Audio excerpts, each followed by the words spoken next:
Minsan, may mga sikreto ang katawan natin na kahit tayo mismo, hindi natin lubos na naintindihan. Mga marka na nakaukit sa balat, parang mga pilat ng nakaraan na ayaw humilom. Pero paano kung ang marka mong iyon ay hindi basta alaala ng kahapon?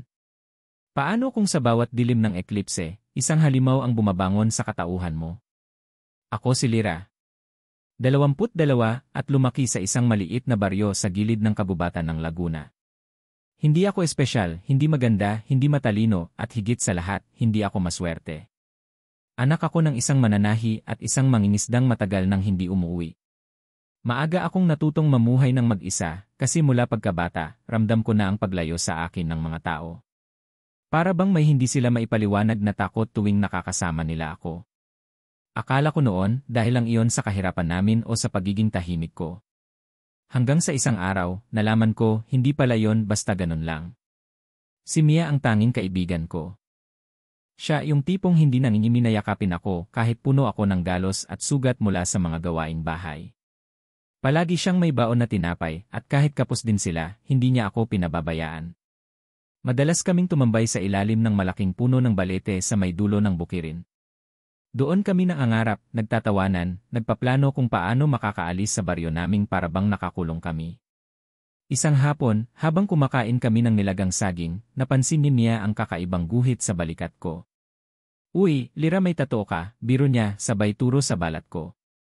Napakunot no ako. Wala akong alam na tattoo sa katawan ko. Pero pagtingin ko, tama siya, may itim na marka na parang inukit ng usok sa balat ko. Paikot-ikot, parang alon na may mga matutulis na dulo. Hindi ko alam yan, sabi ko, sabay tawa para hindi mahalata ang kaba sa boses ko. Baka dumi lang. Pero kahit anong kuskus ang gawin ko, hindi siya nawala. Nagsimula noon ang mga kakaibang pangyayari. Tuwing dapit hapon, bago pa tuluyang lumubog ang araw, nararamdaman ko ang kakaibang init na nagmumula sa loob ng katawan ko. Parang may apoy na pilit bumabalot sa aking laman. At kapag nakatingin ako sa salamin, minsan, parang kumikislap ang mga mata ko, isang pilit na itinatagong anyo na hindi ko maintindihan. Naku, baka naman in love ka lang, biro ni Mia isang gabi habang naglalakad kami pauwi mula sa tindahan. Tumawa ako, pero sa loob-loob ko, hindi yon kilig. May kung anong malamig na kilabot ang gumagapang sa batok ko. Dumating ang araw ng eclipse, isang bihirang kaganapan na pinaghahandaan ng buong baryo. Sabi ng matatanda, malas daw kapag tumingin ka ng diretsyo sa araw habang natatakpan ito.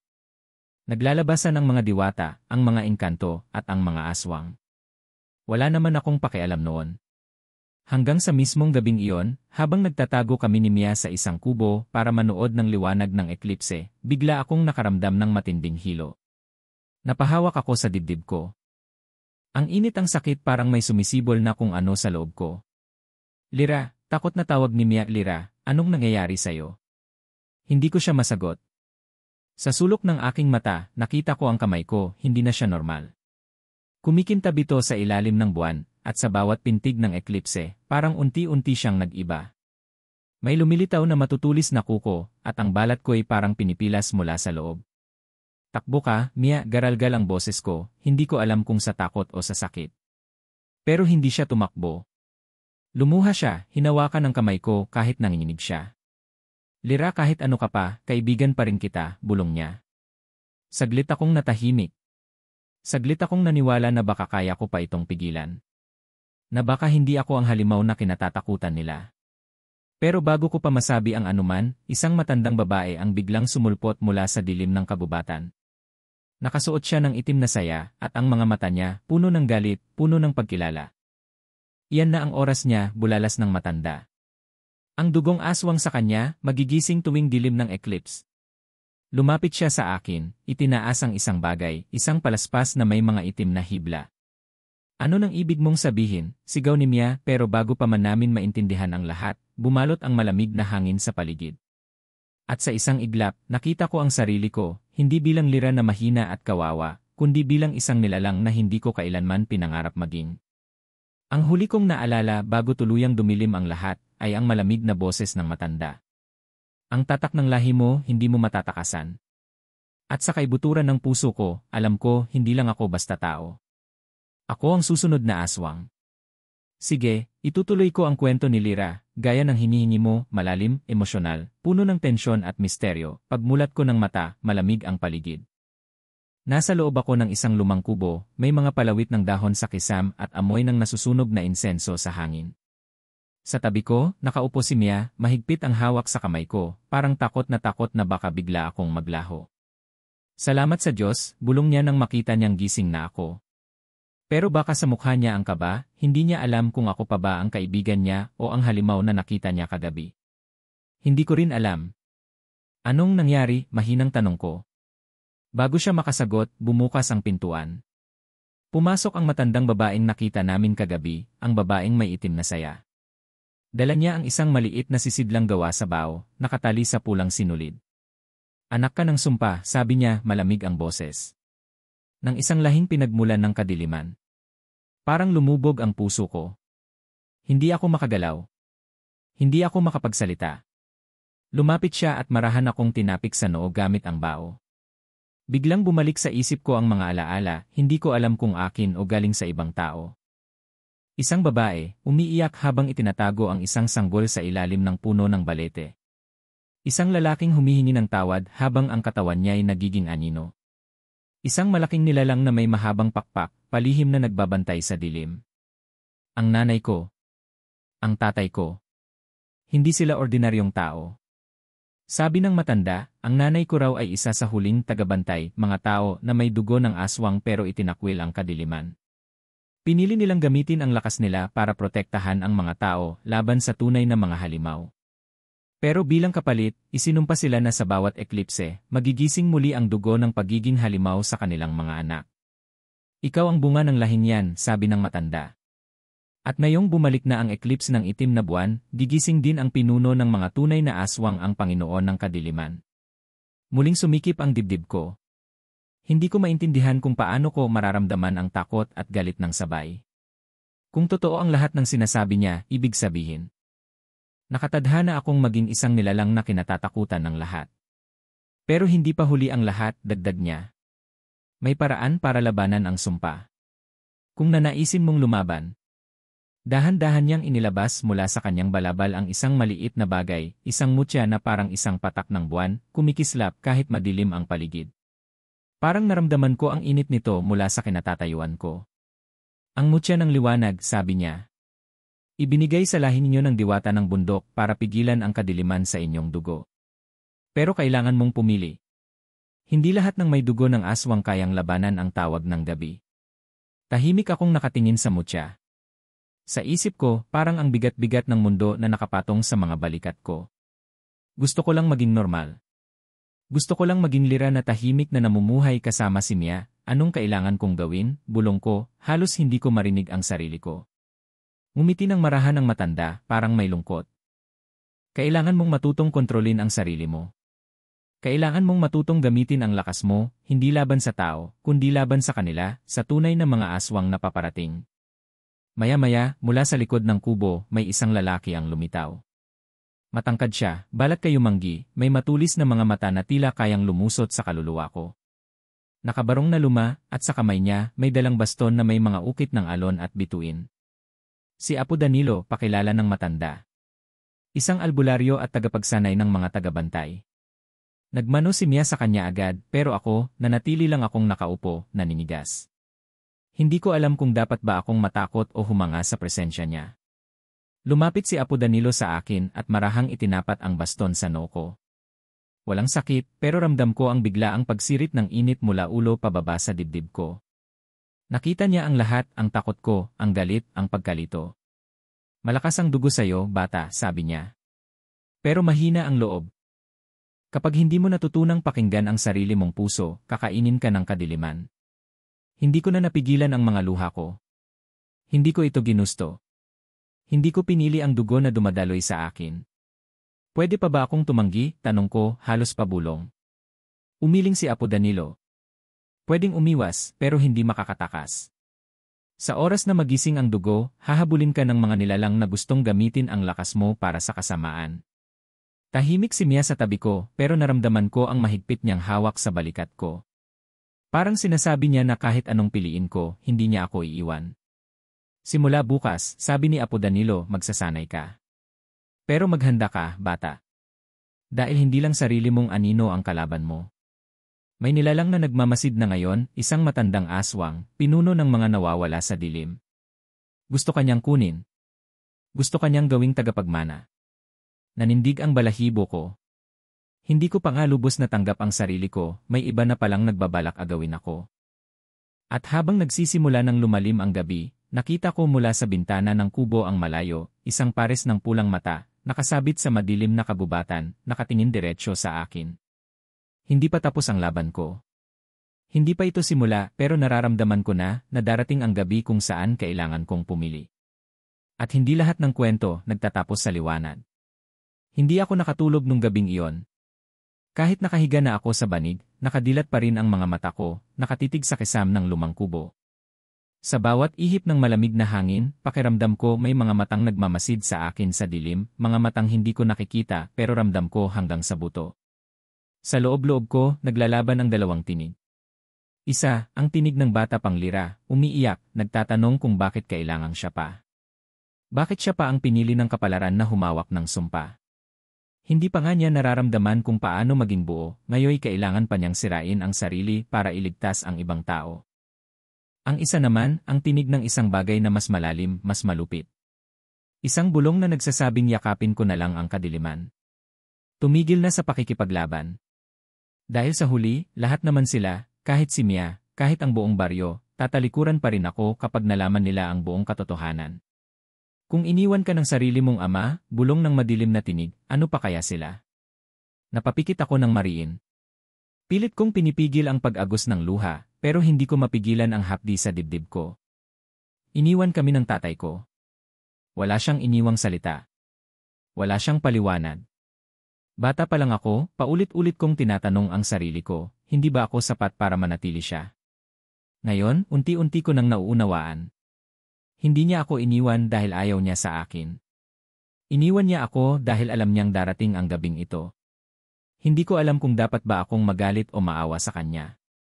Kinabukasan, maaga akong ginising ni Apo Danilo. Wala pang sikat ng araw, nagsimula na agad ang pagsasanay ko. Unang aral, pakiramdaman ang paligid. Nasa gitna kami ng masukal na bahagi ng gubat. Pinalibutan ako ni Apo ng mga dahon at mga maliliit na patibong. Hindi ko daw pwedeng gamitin ang mata ko. Kailangan ko raw gamitin ang pakiramdam na isinilang sa dugo ko. Sa una, wala akong nararamdaman kundi lamig at takot. Ngunit nang tumahimik ako, talagang tumahimik, walang iniisip, unti-unti kong naramdaman ang bahagyang paggalaw ng mga dahon, ang malamig na hangin na sumasayad sa balat ko, ang mabibilis na yabag ng mga insekto sa lupa. Nasa loob mo ang lahat ng kakailanganin mo, bulong ni Apo Danilo, habang pinagmamasdan ako. Kailangan mo lang itong hanapin. Ilang araw ganito ang buhay ko. Sa umaga, nagsasanay. Sa hapon, nagdarasal ng proteksyon kasama ang matanda. Sa gabi, pinaglalabanan ko ang sarili ko at ang mga nilalang sa dilim. Dahil hindi na sila nagtatago. Isang gabi, habang nagpapahinga kami ni Mia sa may gilid ng ilog, napansin ko ang kakaibang lamig sa hangin.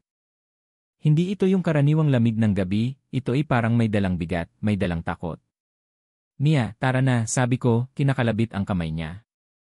Ngunit bago pa kami makagalaw, may lumitaw na mga anino sa paligid ng ilog. Mga hugis tao, pero hindi gumagalaw ng normal. Parang hinihila sila ng sarili nilang anino. 1, 2, 5, 10. Nakapaligid sila sa amin. Naramdaman ko ang mutya sa bulsa ko, mainit, nagbabala. Pinikit ko ang mga mata ko at pinilit kong hanapin ang pakiramdam na tinuturo ni Apo Danilo. Sa ilalim ng malamig na gabi, naramdaman ko ang galaw nila, ang paglapit, ang gutom. Hindi ko alam kung saan ko hinugot ang lakas ko, pero bigla akong tumayo at tinutok ang palad ko sa lupa. Isang liwanag ang sumiklab mula sa mutya, at sa isang iglap, umatras ang mga anino, naglaho na parang usok na hinipan ng hangin. Pagkatapos noon, hinimatay ako. Pagmulat ko, nasa kubo na ako ulit, pinapaligiran ng matanda, ni Mia, at ng isang bagong mukha, isang babae na halos hindi makatapak sa lupa, parang kalahating hangin, kalahating tao. Maganda siya, may mahabang buhok na parang ulap at mga matang kulay asul. Ako si Amihan, sabi niya, ang boses niya ay parang bulong ng hangin sa mga dahon. Isang diwata ng silangan. Nagmano agad si Mia, ako naman, hindi pa rin makapaniwala sa nakikita ko. Sugo ako ng dakilang diwata, sabi ni Amihan. Pinadala ako para gabayan ka sa laban mo. Hindi ka nag-iisa, Lira. Para bang may pumutok na dam sa loob ko. Gusto kong maniwala. Gusto kong maniwala na hindi ako mag-isa. Pero paano? Paano ako magtitiwala kung ang sarili kong ama, sariling dugo ko, ay tinalikuran ako? Bakit ako, tanong ko kay Amihan, halos pabulong. Bakit hindi na lang sila? Ikaw ang pinili, sagot niya. Hindi dahil ikaw ang pinakamalakas. Hindi dahil ikaw ang pinakamahusay. Kundi dahil ikaw ang may pinakamatibay na puso. Isang maikling katahimikan ang bumalot sa amin. Pakiramdam ko, huminga ang buong paligid. Ang apoy sa gitna ng kubo, sumayaw sa malamig na hangin. Ito ang ibinibigay ko sa iyo, dagdag ni Amihan. Inilabas niya mula sa kanyang balabal ang isang kabibe, makintab, kulay pilak, at may mga ukit ng sinaunang wika. Ang kabibe ng hangin. Gamit ito, magagawa mong tawagin ang mga elementong kakampi mo sa oras ng matinding pangangailangan. Pero gamitin mo ito ng may dalisay na layunin. Marahan ko itong kinuha, nanginginig ang mga kamay ko. Ramdam ko ang kakaibang init at lamig na bumalot sa akin. At sa unang pagkakataon mula nang nagsimula ang lahat ng ito, nakaramdam ako ng kaunting pag-asa. Ngunit hindi rin ito nagtagal. Habang nasa kalagitnaan kami ng pagsasanay kinabukasan, isang malakas na alingawngaw ang yumanig sa gubat. Isang alulong, mahaba at malalim, na parang nanggagaling sa kaibuturan ng lupa. Tumigil si Apo Danilo, si Amihan ay agad na nagpalit ng anyo, nagmistulang ulap na bumalot sa akin, at kay Mia para protektahan kami. Darating na sila, bulong ni Apo Danilo. Mula sa kadiliman ng kakahuyan, lumitaw ang isang nilalang, hindi ordinaryong aswang, kundi isang malaking nilalang, may pakpak na balat, may matutulis na kuko, at mga mata na parang kumikislap sa pula. Hindi pa ito ang pinuno, ramdam ko iyon. Isa lang ito sa mga sugo. Nagtama ang aming mga mata. Ramdam ko ang kilabot na bumalot sa buong katawan ko. Pero sa ilalim ng takot, may bahid ng galit, hindi para sa kanila, kundi para sa kapalarang pilit na ibinibigay sa akin. Hindi ko pa alam kung paano ko siya lalabanan. Hindi ko pa alam kung paano ko matatalo ang sumpa. Pero isang bagay ang sigurado. Hindi ako basta susuko. At habang unti-unting umuusad ang halimaw papunta sa amin, humigpit ang hawak ko sa mutya at sa kabibe ng hangin. Ito na ang simula ng tunay na digmaan. Sige, itutuloy ko ang kwento, panatilihin nating malalim, emosyonal, at puno ng tensyon, gaya ng gusto mo. Hindi ko alam kung ilang segundo kaming nakatayo roon, walang kumikibo, walang humihinga. Ang halimaw sa harap namin, ang sugo ng kadiliman, ay dahan-dahang umuungol, parang nagbabantang sumugod anumang oras. Ramdam ko ang pawis sa batok ko, malamig na dumadaloy pababa. Sa tabi ko, si Mia ay nanginginig, pero matapang pa ring nakatayo, hindi bumibitaw sa pagkakahawak sa akin. Lira, bulong niya, halos hindi ko marinig. Takot ako. Takot din ako, sagot ko pabulong. At sa totoo lang, hindi ko alam kung paano kami makakaligtas. Kahit may mutya ako sa bulsa at kabibe ng hangin sa kamay ko, parang wala pa rin akong lakas. Parang ang bigat-bigat ng lahat, ang responsibilidad, ang takot, ang galit.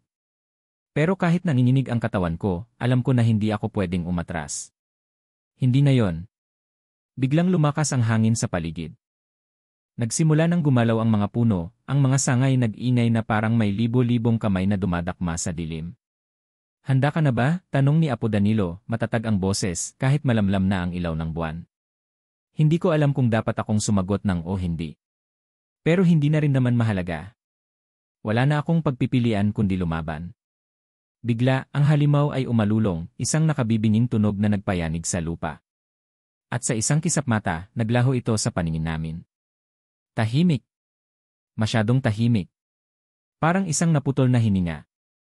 Nandito lang siya, bulong ni Amihan, ngayon ay anyong tao na ulit, hawak ang maliit niyang espada na gawa sa pilak at liwanag. Pinaglalaruan niya tayo, dagdag ni Apo Danilo. Pinapalakas ang takot. At totoo nga. Ramdam ko ang takot na kumakain sa isip ko, sa dibdib ko, sa bawat ugat ko. Para akong binabalot ng kadiliman na unti-unting pinipiga ang lakas ko. Pero pinilit kong tumayo. Pinilit kong huminga. Hindi pa ngayon. Hindi pa ako bibigay. Kinabukasan, buong araw kaming naghanda. Si Apo Danilo ang nagturo sa amin kung paano bumuo ng mga anting-anting gamit ang pinaghalong dahon, asin, at dugo ng manok. Si Amihan naman, tinuruan ako kung paano gamitin ang kabibe ng hangin para magbukas ng lakad ng liwanag, isang daan na hindi makikita ng mga nilalang ng dilim. Pero kahit anong pagsasanay namin, hindi namin maalis ang bigat sa puso namin. Kahit pilit kaming nagtatawanan ni Mia, naroon pa rin ang takot sa bawat sulyap namin sa isa't isa. Sa bawat pagdampi ng malamig na hangin. Sa bawat anino sa likod ng mga puno.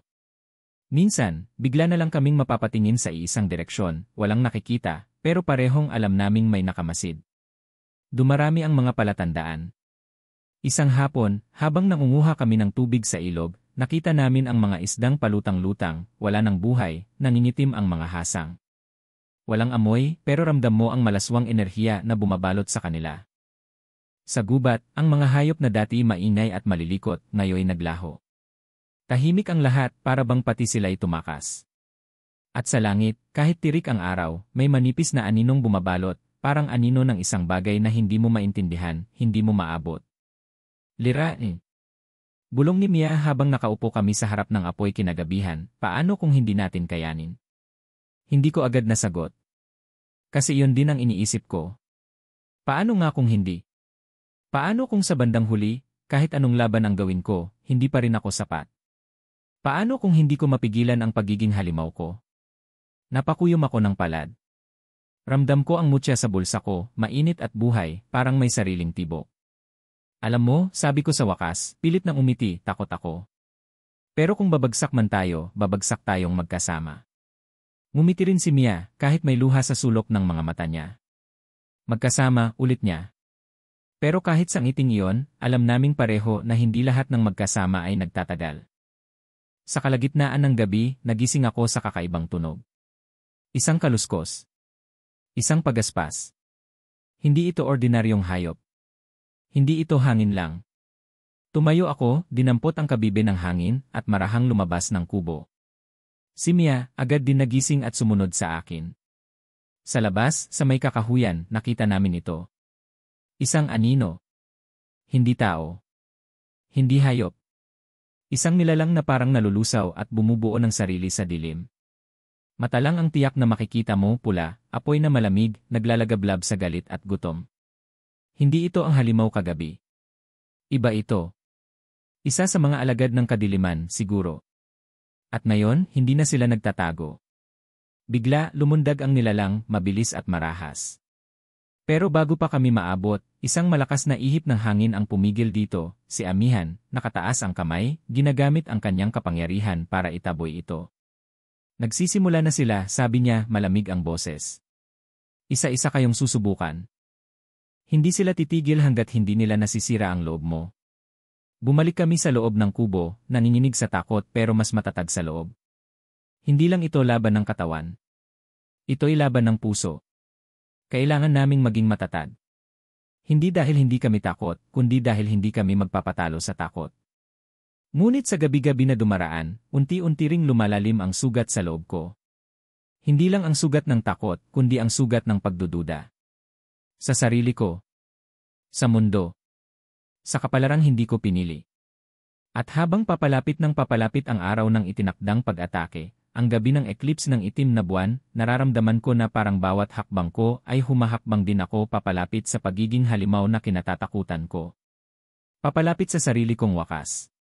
At isang gabi, habang lahat kami nakatulog sa gitna ng kabubatan, nagising ako sa isang bulong. Isang boses. Hindi boses ni Amihan. Hindi boses ni Apo Danilo. Isang boses na malamig. Malalim. Halika, anak ng dilim di. Sa paglingon ko, sa malayo, sa ilalim ng puno ng balete, nakita ko siya. Isang nilalang, nakadamit sa anino, nakangiti, hindi ngiti ng tao, kundi ng isang bagay na walang puso. At sa kanyang kamay, hawak niya ang isang bagay, isang lumang kwintas, pamilyar sa akin. Ang kwintas ng tatay ko. Matagal ka na naming hinihintay. At sa isang kisap mata, naglaho siya sa dilim. Nanigas ako sa kinatatayuan ko, nanlalamig ang buong katawan. Hindi pa man nagsisimula ang laban, alam ko na. Hindi lang buhay ko ang nakataya. Kundi ang buong pagkatao ko. Hindi ko na naalalang paano ako nakabalik sa kubo. Ang alam ko lang, pagmulat ko ng mata, nakatitig sa akin si Mia, puno ng pag-aalala ang mukha.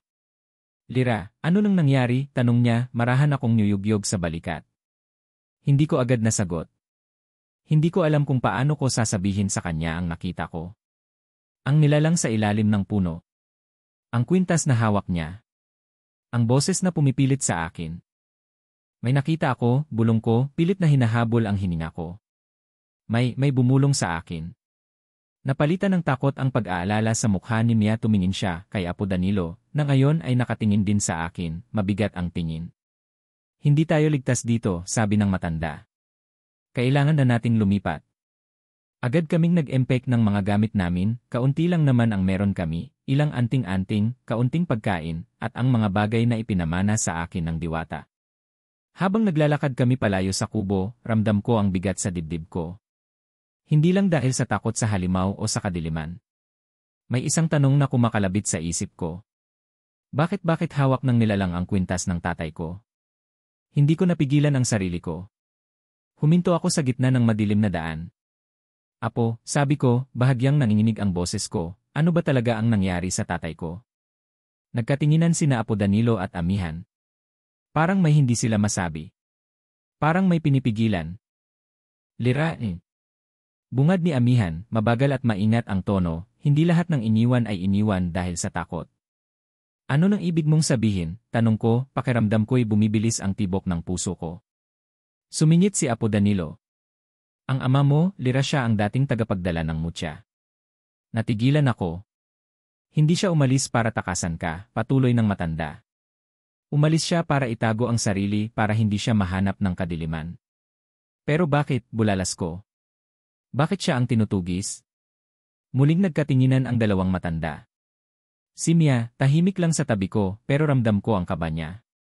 May dugo siya ng kadiliman, sagot ni Amihan sa wakas, halos bulong. At ikaw ang nagmana. Parang may sumabog sa loob ko. Hindi, sabi ko, umaatras ng kaunti. Hindi ko na ituloy. Dahil kahit anong itanggi ko, kahit anong pilit kong hindi paniwalaan, nararamdaman ko sa loob ko ang katotohanan. May isang bahagi ng pagkatao ko na hindi ko maipaliwanag, isang parte na madilim, mapusok, at mapanganib. At ngayon, unti-unti itong nagigising. Habang naglalakad kami, mas tahimik na ang bawat hakbang namin. Ang hangin, mabigat at parang may dalang babala. Ang lupa, parang may mga ugat na kumakalabit sa ilalim ng mga paa namin. At doon ko napansin ang isang bagay. Si Mia hindi siya kasing kabado gaya ng dati. Hindi siya kasing takot gaya ko. Masyado siyang kalmado. Bigla kong naalala ang gabing lumaban kami sa mga anino. Paano siya nakaligtas ng hindi man lang nasugatan? Paano siya nakagalaw sa gitna ng takot habang ako'y halos lamunin ng kadiliman? Pinagmasdan ko siya habang naglalakad kami. Ang bawat galaw niya parang hindi natural. Parang may alam siya na hindi niya sinasabi. At bago ko pa mapigilan ang sarili ko, tinanong ko siya. Mia, sabi ko, pilit na pinapakalma ang boses ko, may hindi ka ba sinasabi sa akin? Napalingon siya, nagulat. Ano nang ibig mong sabihin, sagot niya, pilit ang ngiti. Ngunit bago pa siya makasagot, biglang bumalot ang dilim sa paligid namin. Parang humigop ng liwanag ang paligid. Nawala ang ilaw ng buwan. Nawala ng tunog ang kagubatan. At sa gitna ng dilim, lumitaw siya. Ang nilalang na nakita ko sa ilalim ng balete. Ngunit ngayon, hindi na siya nagtatago. Hindi na siya anino lang. Isa siyang lalaki, matangkad, balingkinitan, nakadamit ng itim na tila gawa sa usok. Ang mga mata niya'y kumikislap sa pula. At sa lig niya, nakasabit ang kwintas ng tatay ko. Bata pa kita sinusundan, sabi niya, ang boses niya parang mahina pero umaalingaw-ngaw sa buong paligid. Bata ka pa lang, alam ko na, ikaw ang magiging susi sa bagong panahon ng kadiliman. Nagsisinungaling ka, sigaw ko, kahit nalalamig ang buong katawan ko. Ngunit mumiti lang siya. Isang ngiti ng isang nilalang na walang takot, walang awa. Tingnan mo ang paligid mo, Lira, bulong niya. Tingnan mo kung sino ang tunay mong kakampi. At doon ko siya nakita. Si Mia nakatayo sa tabi ng nilalang. Hindi siya natatakot. Hindi siya lumalaban. Mia, mahina kong tawag, hindi makapaniwala. Pasensya na, Lira, sabi niya, at sa bawat salita niya, parang binabagsakan ako ng mundo. Hindi ako pinili para tulungan ka. Pinili ako para bantayan ka hanggang sa tamang panahon. Bakit? Pabulong kong tanong, halos hindi na makalabas ang boses ko. Bata pa lang tayo, Lira, patuloy niya, alam ko na hindi ka ordinaryo. Alam ko na kung anong dugo ang dumadaloy sa'yo. Pinili ako ng kadiliman para maging anino mo para siguraduhin hindi ka tumakas sa kapalaran mo. Lumapit ang nilalang sa akin, mabagal pero siguradong sigurado. Wala kang magagawa, anak ng gabi, bulong niya. Dahil ang kadiliman ay nasa loob mo na. Pakiramdam ko'y nalulunod ako sa sariling katawan ko. Parang ang lahat ng pinaghirapan ko, lahat ng ipinaglaban ko, ay walang kwenta. Niloko ako ng kaibigan ko. Inihain ako sa kaaway ko. At sa kabila ng lahat, ang pinakamasakit sa lahat, bahagi ng sarili ko gustong maniwala sa kanila. Gustong yakapin ang dilim. Dahil sa dilim, walang sakit. Walang takot. Walang pag-iisa. Isang hakbang na lang, Lira, bulong ng nilalang. At magiging isa ka sa amin. At sa isang iglap, lahat ng liwanag sa paligid ko'y tuluyang nawala. Isang hakbang. Isang hakbang lang. At baka hindi na ako makabalik. Nakatayo ako sa gitna ng dilim. Sa kaliwa ko, si Mia, ang kaibigang pinagkatiwalaan ko ng buong puso, ngayon ay bahagi na ng kadiliman. Sa harap ko, ang nilalang na bumubulong sa bawat ugat ko na yakapin ang takot, ang galit, ang sakit. Sumuko ka na, Lira, bulong niya, habang ang paligid namin ay parang umiikot, nilalamon ng mga anino. Hindi ka kailanman tinanggap ng mundo ng liwanag. Sa amin, ikaw ang magiging reyna. Ramdam ko ang kabibe ng hangin sa aking kamay. Mainit ito, pulang-pula, para bang tumututol sa lahat ng nangyayari. Sa kabila ng lahat, may isang maliit na apoy pa rin sa loob ko. Isang apoy na hindi kayang patayin ng kahit anong dilim. Hindi ko alam kung saan ko hinugot ang lakas, pero lumingon ako kay Mia. Bakit? Tanong ko, halos pabulong, pero mabigat. Tumulo ang luha niya, pero hindi siya lumapit. Dahil alam ko kung gaano kasakit ang tanggihan, Lira. Alam ko kung gaano kabigat ang mabuhay na walang lugar. At sa kanila hindi na natin kailangang magpanggap. Hindi na natin kailangang maghirap. Umiling ako kahit basang-basa na ang mga mata ko. Ang hirap, sabi ko, nanginginig ang boses ko, pero ang tunay na lakas, hindi nakukuha sa pagsuko. Nakukuha yon sa pagpili, kahit masakit, kahit mahirap na lumaban para sa tama. Naramdaman kong lalo pang bumigat ang hangin. Nagsimulang gumalaw ang lupa, parang may bumabangon sa kailaliman. Ang mga puno yumuko, ang mga anino'y sumasayaw sa paligid namin. Kahit ngayon, tanong ng nilalang, lumalapit pa sa akin. Kahit walang kasiguraduhan. Kahit mag-isa ka na lang. Tumingin ako sa sarili kong mga kamay. Ang mga palad kong nanginginig, sugatan, pagod. Pero ito pa rin ako. Ako pa rin si Lira. Hindi ako nag-iisa, sagot ko. At sa sandaling iyon, biglang sumiklab ang kabibe ng hangin sa aking kamay. Isang malakas na liwanag ang kumawala, tinulak ang mga anino sa paligid. Napaatras ang nilalang, sumigaw sa sakit, habang si Mia ay napapikit at napaurong. Sa gitna ng liwanag, narinig ko ang boses ni Amihan. Lira, huwag kang bibitaw. Ang mutya ng liwanag ay buhay sa mga pusong naniniwala. Hinugot ko ang lahat ng natitirang lakas ko, lahat ng alaala ng pagmamahal, ng pag-asa, ng mga ngiti sa kabila ng mga luha. Hinigpitan ko ang hawak sa kabibe at sumugod. Isang sigaw ng galit at sakit ang pinakawalan ko habang inaatake ko ang nilalang. Hindi ko alam kung saan galing ang lakas ko. Parang bawat hakbang ko'y may kasamang hampas ng hangin, bawat galaw ko'y tinutulungan ng liwanag. Ang nilalang ay nagbagong anyo mula sa anyong tao, naging isang malaking halimaw, balot ng itim na usok at matutulis na kuko. Humiyaw siya at sumugod din pero hindi ako umatras. Nagsalpukan kami sa gitna ng kagubatan. Ang ingay ng banggaan namin ay nagpagalaw sa buong lupa. Umuulan ng abo at apoy. Ang mga puno ay nasusunog, ang lupa ay nagkakabitak-bitak. Narinig ko ang sigaw ni Mia pero hindi ko na siya makilala sa dilim. Hindi ko na alam kung humihingi siya ng tulong o nananawagan ng pagsuko. Pinilit kong ituon ang sarili ko sa laban. Ikaw ang anak ng dilim, sigaw ng halimaw habang tinatamaan ako ng matutulis niyang kuko. At ikaw ang kalaban ng puso ko, sigaw ko pabalik habang itinusok ko ang kabibe ng hangin sa pusod ng nilalang. Isang malakas na pagsabog ng liwanag ang sumunod. Napaatras ang halimaw, umatungan ng malakas, nangingisay habang unti-unti siyang nilalamon ng sarili niyang kadiliman. Pero hindi ako nakaligtas sa sugat. Ramdam ko ang init ng dugo ko, dumadaloy mula sa mga hiwa sa braso ko, sa tagiliran ko. Ramdam ko ang hirap ng bawat paghinga. At doon ko siya nakita. Si Mia nakaluhod sa lupa, hawak ang dibdib, umiiyak. Mia, tawag ko, halos hindi ko na maabot ang boses ko. Lumapit ako sa kanya, nilalabanan ang sakit, ang pagod. Bakit mo ako niloko? Tanong ko, halos wala ng lakas. Umiling siya, tumutulo ang luha. Hindi ko alam, Lira. Hindi ko na alam. Akala ko tama ang ginagawa ko. Akala ko doon ako nabibilang. Hinawakan ko ang kamay niya. Mahalaga ka pa rin sa akin, sabi ko, kahit sadyang mabigat ang dibdib ko. Kahit anong nangyari. At sa huling sandali, ngumiti si Mia, isang ngiting puno ng pagsisisi, puno ng sakit. Bigla, humampas ang malakas na hangin. Naramdaman ko ang malamig na halik ng hangin sa pisngi ko. Pagmulat ko ng mata, nakita ko si Mia, unti-unting natutunaw sa hangin, parang abo. Mia, sigaw ko, pilit siyang inaabot. Pero wala na akong nahawakan kundi alikabok. Umiyak ako sa gitna ng gibagibang gubat. Hindi dahil natalo ko ang kalaban. Hindi dahil nabuhay ako. Umiyak ako dahil sa pagkawala ng isa sa mga taong pinakamahal ko, kahit niloko niya ako. Hindi lahat ng laban ay may masayang wakas. Hindi lahat ng tagumpay ay walang kapalit. Habang nakaluhod ako sa lupa, may naramdaman akong presensya. Nilingon ko. Si Apo Danilo. Tahimik siyang lumapit, hawak ang isang luma, ngunit makinang na bato, ang tunay na mutya ng liwanag. Lira, sabi niya, mababa ang boses, tapos na ang isang yugto. Pero nagsisimula pa lang ang tunay mong laban. Napatingala ako sa kalangitan. At doon ko nakita, sa gitna ng mga naglilihim na ulap, isang itim na buwan, hindi pa tuluyang naglalaho.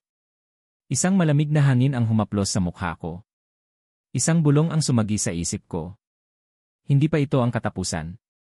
At sa kaibuturan ng puso ko, alam ko, may mas malaking panganib pa ang paparating. At kailangan kong maging handa. Para sa kanila. Para sa sarili ko. At para sa liwanag na kahit kailan, hindi ko kayang talikuran. Sige, itutuloy ko mula sa climax at dadalhin natin ang kwento sa isang makapangyarihang pagtatapos. Tulad ng gusto mo, lumipas ang mga araw na parabang isang malabong panaginip ang lahat ng nangyari. Ang gubat na minsang puno ng sigla ay naging tahimik, malamig, at puno ng anino ng mga alaala. Nakatayo ako sa harap ng sirang balete, kung saan nagsimula ang lahat, bitbit ang bigat ng mga desisyong hindi ko na mababawi. Hawak ko pa rin ang mutya ng liwanag, isang simpleng bato na ngayon ay parang may sariling tibok, parang paalala ng lahat ng nawala at ng lahat ng kailangang itaguyod. Tinitigan ko ang langit. Wala na ang itim na buwan, pero ang bakas ng eclipse ay nananatili sa puso ko. Alam ko, hindi pa tapos ang lahat. Ang kadiliman ay hindi basta-basta sumusuko. Pero ngayon, iba na ako. Hindi na ako yung batang takot at naghahanap ng pagmamahal sa maling mga kamay. Napapikit ako. Dumaan sa isip ko ang mukha ni Mia, ang mga tawanan namin noong mga bata pa kami, ang mga pangarap namin habang nakahiga sa damuhan, at ang huling ngiti niya bago siya tuluyang nawala. Mia, mahina kong bulong. Salamat. Dala ko ang kwento niya, ang kabutihan niya, at ang mga pagkakamali niya. Hindi siya naging perpekto. Hindi rin ako. Pero sa dulo, pinili pa rin niya ang tama. At iyon ang tunay na lakas. Bumalik ako sa bayan namin, sa lugar na matagal ko nang iniwasan. Akala ko noon, hindi na ako babalik dito, hindi na nila ako matatanggap, lalo na't dala ko ang pangalan ng isang ama na itinakwil nila. Pero hindi pala lahat ng sugat ay nananatiling bukas. Habang naglalakad ako sa makipot na kalsada ng baryo, nararamdaman ko ang mga matang nakatitig sa akin. May takot. May pagtataka. Pero may ilan, kaunti pero tunay, ang nagpakita ng pag-asa sa kanilang mga mata. Lumapit sa akin si Aling Rosa, ang matandang tindera sa kanto. Ikaw ba si Lira? Tanong niya, bahagyang nanginginig ang boses. Tumango ako, hindi sigurado kung ano ang isusunod niyang sasabihin. Lumapit siya, hinawakan ang kamay ko. Salamat, bulong niya. Salamat sa paglaban mo. Hindi man namin alam ang lahat, ramdam namin iniligtas mo kami. Hindi ko napigilang mapaluha. Sa simpleng yakap ni Aling Rosa, nawala ang parte ng bigat na ilang buwan kong kinarga. Hindi ko kailangang ipaliwanag ang lahat. Hindi ko kailangang ipagsigawan ang mga laban ko. Sapat nang alam ko sa sarili ko kung sino ako. Dumaan ako sa lumang bahay namin, ang bahay na iniwan ng tatay ko noon. Sirang-sira na ito, halos gumuho na. Pero sa kabila ng mga sira, nandoon pa rin ang bakas ng alaala, ang halakhak ng isang batang nangangarap, ang kamay ng isang ama na minsang naniwala. Pumasok ako, marahan ang bawat hakbang, parang takot akong gambalain ang mga multo ng nakaraan. Sa isang sulok, may nakita akong kahon, kalahati na lang ang natitira, balot ng alikabok. Binuksan ko ito. Naroon ang isang lumang litrato, ako, si tatay, at si nanay, nakangiti sa harap ng bahay, walang iniindang problema.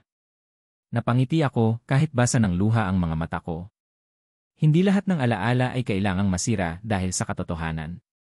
May mga alaala na kailangang itago, hindi para itanggi, kundi para alalahanin ang pagmamahal sa likod ng sakit.